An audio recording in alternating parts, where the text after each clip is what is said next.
pode falar do Endrick? Rendeu tudo o que se esperava neste ano? Está amadurecendo. Depende muito de cada indivíduo. Esse papo, muito jovem. Atleta tem que ser jovem. O cara com 17, 18, 19 anos, em outras modalidades, já tem que estar no auge. Né? Agora, é óbvio que existe uma grande diferença se você sair de uma categoria de base para jogar entre os adultos no profissional. É outro futebol. O Endrick, para mim, não decepcionou. Ele poderia estar até além de onde chegou até agora no time do Palmeiras.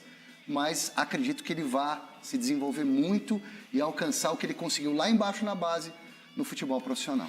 A carreira dele está apenas iniciando, está engatinhando ainda, né? Ele já fez até demais pela idade que tem. O cara tem um contrato com o Real Madrid, velho. O cara tem um contrato com o Real Madrid. Já resolveu o problema financeiro da vida dele e da família, né? E claro que ainda agora dentro de campo, ele vai ter muita coisa para acontecer. Essa oscilação, ele começou no Palmeiras, tal. Tem que tirar a pressão de cima dele. Deixa se divertir, deixa amadurecer. E tá amadurecendo, tá tudo correto com o Endrick, gente. Não é o Endrick que tem que ganhar título pro Palmeiras, não é papel do Endrick. O Endrick tem que colaborar e amadurecer. E isso está acontecendo da forma correta com o menino. Parabéns a ele. E eu acho que pode pôr pressão também. Em momento de pressão. Em cima dele, não. O elenco milionário do Palmeiras é pressão no Endrick. Cara, atleta, 17 anos, atleta jovem, tem que ter pressão já com 15, pressão 16, do quê? 17. Qual pressão? Pressão que eu digo de um jogo difícil, de jogar na casa do adversário. Mas ele já está enfrentando, ele está indo para os jogos. Isso é do futebol. Agora, tem muita gente que achava que ele ia fazer o que fazia na base no time profissional. Esse aí se chamava Pelé, que com 17 anos foi disputar a Copa de 58 e foi campeão aos 18, de 17 para 18. Não é todo mundo que consegue fazer o que o Pelé fez. Tá até escrito aí, né? Ainda não decolou. E aí, tipo, é aquela cobrança. E se pra nós é difícil, pra nós que já temos experiência, temos idade, lidar com certas pressões, imagina para um menino de 17 anos, 16 anos, lidar com essa pressão. Ainda não decolou, vai decolar, vendido. Não é fácil, mas ele vai ter que aprender a administrar isso. Ossos do ofício. Falando em datas comemorativas, amanhã temos um aniversário importante envolvendo o Palmeiras. E a Marina Buffon está na sala de troféus do Allianz Parque para explicar essa história para a gente. Boa noite, Marina. Fala, Mi. Boa noite para você, para todo mundo que está acompanhando o Gazeta Esportiva nesta sexta-feira. Pois é, como você disse, amanhã, 22 de julho, comemoram-se 72 anos de uma taça muito importante, apesar de controvérsia até os dias de hoje do Palmeiras. Lá em 22 de julho de 1951, Palmeiras empatava com a Juventus lá da Itália, no Maracanã, para mais de 100 mil pessoas, e conquistava o torneio internacional de campeões, a Copa Rio, Mundial de Clubes. E aqui do meu lado está o Fernando Galuppi, que é o historiador do Palmeiras, e vai contar um pouquinho pra gente. Porque assim, essa história se repete ano a ano, né, Fernando? Acho que você deve já ter decorado uma fala para falar sobre isso, mas assim, me conta, por que tanta controvérsia? Bom, primeiro uma honra muito grande, Marina, amigos da Gazeta Esportiva, Garrafa, Janela, Alexandre Silvestre, meu grande amigo, uma honra tê-los aqui. A gente tem a oportunidade de contar um pouco de uma das histórias mais bonitas do futebol brasileiro, não só da Sociedade Esportiva Palmeiras, até simbolizado nesse manto que aqui está atrás de nós, né? Então, o Torneio Internacional de Clubes Campeões, idealizado pela FIFA e organizado pela CBD, logo após da Copa do Mundo de 1950, a primeira Copa do pós-guerra, mexeu com o coração de todos e foi o primeiro ato da FIFA em organizar algo que já estava no seio da entidade desde a sua formação no início do século XIX, no final do século XIX, quando era, de fato, fazer um congraçamento entre clubes que pudessem provar um valor de uma conquista intercontinental. Como eles não conseguiram viabilizar pelas questões logísticas e de distância à época, eles fizeram a criação do campeonato, que é a Copa do Mundo de seleções que a gente tem vigente hoje, né? Então, com o estreitamento do mundo, a reabertura do mundo após a odiosa Segunda Guerra, de fato, o sucesso da Copa do Mundo aqui no Brasil, no maior estádio do mundo até então, que era o Maracanã, fatidicamente com uma derrota brasileira para os nossos irmãos uruguaios na grande decisão, criando uma grande comoção, eles viram a viabilidade do congraçamento dessa competição de fato ser estabelecida no ano seguinte. A princípio se pensou numa competição de 16 clubes, os principais vencedores da América do Sul e da Europa. Por uma questão também de datas, isso não foi viável, isso se reduziu a uma competição de 8 clubes, sendo com 2 sedes e apurando os campeões tanto das Américas quanto da Europa, as principais equipes. Portanto, foi um momento muito bonito do futebol brasileiro, no qual o Palmeiras, representando a categoria do futebol brasileiro, ele pôde dar, num curto espaço de tempo, pelo menos um acalanto àquela dor do maracanaço do ano anterior. O distintivo da seleção, da bandeira do Brasil, na camisa do Palmeiras, acima do símbolo, ela é proposital porque na decisão, na véspera da decisão, a diretoria do Palmeiras faz um pedido formal aos organizadores para que o Palmeiras pudesse jogar com a camiseta amarela da seleção brasileira, e isso é vetado porque era uma competição oficial da CBD e com chancela da FIFA, né, com Jules Rimet, Stanley House, Torino Barasi. Inclusive a ideia de formação da competição, ela aconteceu na mesma reunião em que foi estabelecidos os parâmetros da Copa de 50. Então, para o povo brasileiro, muito mais do que o palmeirense, é sempre bonito a gente falar de algo que é controverso. Talvez não tenha uma competição, um torneio, uma conquista tão falada quanto a Copa Rio de 51, torneio internacional de clubes campeões, e para nossa felicidade da coletividade palmeirense e dos brasileiros de uma maneira geral, celebrada e aqui repousando no nosso memorial de conquistas aqui na sede do Palestra Itália. Perfeito, gente. Olha, depois desta aula do Fernando Galupo, eu acho que o palmeirense que está assistindo a gente já tem todas as diretrizes para responder aquele colega corintiano ou então aquele colega são paulino, santista, que fala sobre o Mundial de 1951. Eu estava aqui, né, ouvindo o Fernando falar. As taças da Libertadores estão ali atrás, 3 taças da Libertadores, o que me lembra que hoje foi definido, a Conmebol mandou, né, as datas e os horários dos jogos do Palmeiras nas oitavas de final contra o Atlético Mineiro. O primeiro jogo vai acontecer no dia 2 de agosto, lá no Mineirão, às 9h30 da noite. O segundo jogo das oitavas, pela melhor campanha, vai ser no Allianz Parque, também às 9h30 da noite, na semana seguinte, no dia 9 de agosto. Então amanhã, gente, palmeirense que quiser vir aqui, né, na sala de troféus, não só amanhã, mas todos os dias, o museu está aberto aqui, o museu não, a sala de troféus está aberta todos os dias, é só dar uma conferida lá nos horários para ver tanto aqui o troféu, né, do Mundial Interclubes, quanto a capa da Gazeta, tá? Porque o Fernando estava falando que a Gazeta Esportiva foi uma das grandes culpadas por ser chamado de Mundial, tá? Então é isso, a gente retorna aí com vocês, uma grande comemoração para o torcedor palmeirense. Palmeiras campeão do mundo. Fala, Silvestre. Eu já disse 1000 vezes e repito. Eu não estou nem aí se a FIFA chancela, não chancela. Para mim, tem um peso histórico que vale ao contexto. O Palmeiras representou o Brasil, foi a primeira conquista intercontinental da história do futebol brasileiro. O Galupo já deu todas as informações. Jules Rimet estava aqui, o alto escalão da FIFA estava aqui, Maracanã lotado, Gazeta Esportiva campeão do mundo, colocando na história o que aconteceu. Então, se a FIFA não considera, vale aí para a discussão dos torcedores, está tudo certo. Para mim, esse Mundial de 51 do Palmeiras, ou Taça Rio, pode chamar do jeito que você quiser, é mais importante do que outros mundiais que alguns outros times ganharam por aí.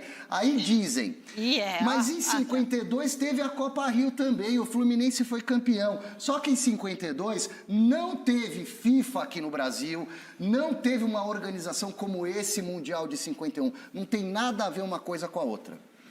Ele não foi tratado lá como mundial, né? A chancela mundial era a Copa Rio. Era a Copa Rio. E aí a polêmica está lançada, o torcedor rival, ele continua taxando que não há Mundial para o Palmeiras, o palmeirense entende que é Mundial e quer ganhar muito o Mundial, que começou a valer desde 2000, para que entre na chancela da FIFA. Essa é a polêmica. Começou a valer desde? 2000. 2000. A FIFA, aí, no portal da entidade... Boca Juniors, então o Real Madrid não foi lá atrás, anos 60. A FIFA reconhece o Palmeiras...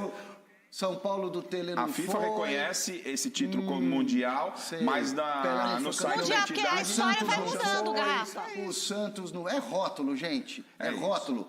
A verdade vamos é levar uma em só. consideração a história. A história, eu acho a isso. história, o É isso. contexto histórico. Bom, seguinte, amanhã não vai ser só dia de festa pela conquista da Copa Rio. Vai ter também protesto. É isso mesmo aí no Palmeiras? Fala, Mi, exato. A gente falou da história, agora vamos falar do presente, né? A maior organizada do Palmeiras, a Mancha Alviverde, convocou um protesto, uma manifestação aqui em frente, na rua Palestra Itália, em frente ao Allianz Parque, por volta das 11 horas da manhã, cobrando duas coisas em específico. Primeiro, a saída do diretor de futebol, Anderson Barros, e também cobrando contratações. A organizada disse que é um protesto para todos os torcedores, não apenas para torcidas organizadas, mas sim para todos aqueles que querem pedir mais reforços. E a Mancha, inclusive, diz nesse texto que ela publicou nas redes sociais que o Palmeiras está muito lento no mercado de transferências, enquanto outros rivais estão aí tendo contratações e se fortalecendo para o restante da temporada. Em um momento, né, desta mensagem que a organizada divulgou, está escrito assim, abre aspas, o palmeirense pode estar vendo o fim precoce da fase mais gloriosa da história do clube. Então, essa é a manifestação que deve acontecer aqui amanhã, então, em frente ao Allianz Parque, na rua Palestra Itália, horas antes do jogo contra o Fortaleza. Afinal, o Palmeiras enfrenta o Fortaleza do Vojvoda às 4 horas da tarde, aqui no Allianz Parque mesmo, pela 16ª rodada do Campeonato Brasileiro. E aí, a gente vai ter, muito provavelmente, os retornos do Dudu e também do Rony, que ficaram de fora da última rodada, estavam, né, do departamento médico, mas eles treinaram durante essa semana e devem estar à disposição do técnico Abel Ferreira. Além disso, o Mike cumpriu suspensão na rodada passada e também volta a ser uma opção na lateral direita, ele que concorre à vaga aí com o Marcos Rocha. Vamos passar uma provável escalação, então, do Palmeiras para esse confronto que acontece amanhã às 4 horas?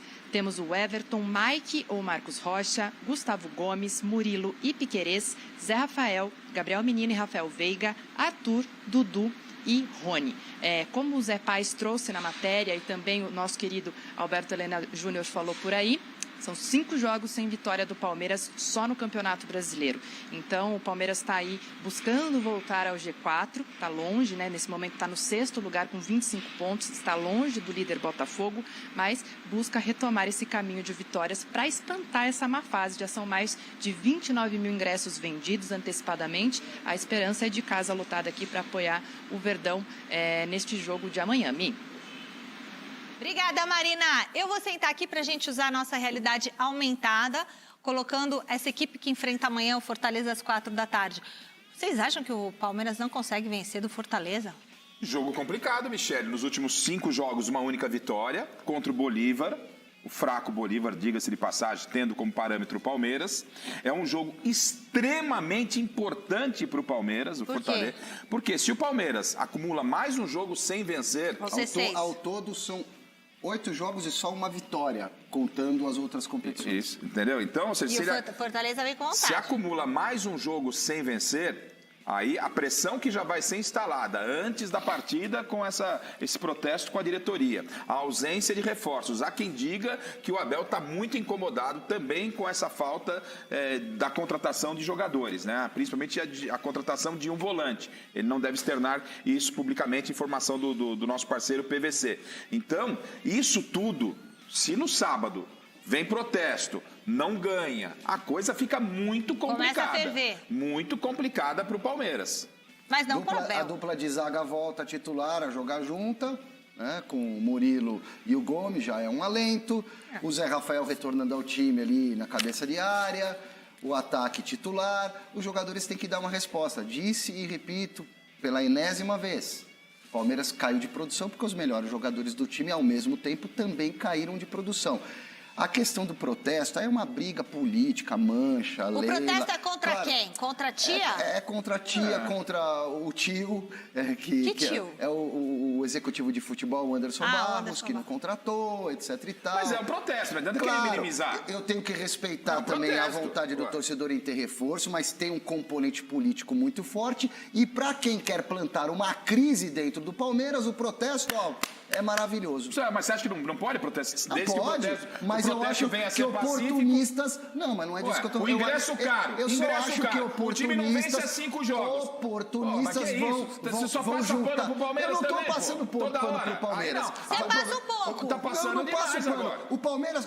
Você tá querendo encontrar a realidade. O momento não é bom. O Flamengo contratou uma leva gigante de jogadores, continua contratando e tá na mesma posição ali que o Palmeiras no Campeonato Brasileiro. Longe de ser terra E tá na arrasada. mesma posição que o Palmeiras na Libertadores. Um contrata muito, o outro não contrata tanto, Silvestre, porque são filosofias diferentes. O Palmeiras caiu de produção. O Palmeiras caiu fora da Copa do Brasil. O Palmeiras tá jogando mal, isso O Palmeiras sim, caiu fora da Copa do perfeito. Brasil, tá distante do Campeonato Brasileiro e tem só Libertadores aí, meu amigo. Mas eu não vejo motivo para tanto tumulto. Bom, Vou falar agora sobre o Palmeiras, Abel Ferreira na bronca com os dirigentes do Verdão. Notícia importante e rara de se ver. Em geral, a relação do Abel com os dirigentes, com a Leila e com o Anderson Barros, é sempre uma relação muito cordial. Mas o PVC assegurou nessa sexta-feira que o Abel está incomodado, chateado, irritado com a demora na contratação, especialmente de um volante. Dá uma olhada na frase do PVC, abre aspas. O Abel está incomodado. Ele não vai falar isso com todas as letras, mas as pessoas que trabalham perto do Abel deixam muito claro que o Palmeiras precisava de um volante desde janeiro. É urgente a contratação de um atleta para essa posição e ninguém sabe se vai acontecer. Eu, inclusive, acho que não vai acontecer. Palavras do PVC, que é jornalista esportivo, trabalha comigo no Paramount Plus e tem também um blog no UOL. Só ainda sobre esse assunto, o Palmeiras tem buscado no mercado a contratação de um volante. O mais recente alvo é Aníbal, que pertence ao Racing, mas as cifras pedidas pelo clube argentino estão praticamente descartando o negócio. Para completar, de acordo com o jornalista Diego Firmino, que cobre o Palmeiras, o Leeds tem interesse no Piquerez. Confesso que a fonte não é das melhores, o Diego Firmino não tem acertado muitas informações sobre o Palmeiras, e antes de gravar esse vídeo até consultei uma fonte minha no Verdão para saber o que existe de verdade. A pessoa disse que nunca ninguém do Leeds procurou o Verdão para tratar sobre o Piquerez. Bora fechar o... Muito obrigado por assistir o nosso vídeo. Se você gostou, então não se esqueça de inscrever no canal e deixar o seu like, para ficar por dentro sobre o mundo do futebol e ajudar para o crescimento do canal, para produzirmos mais vídeos para você que é amante do esporte.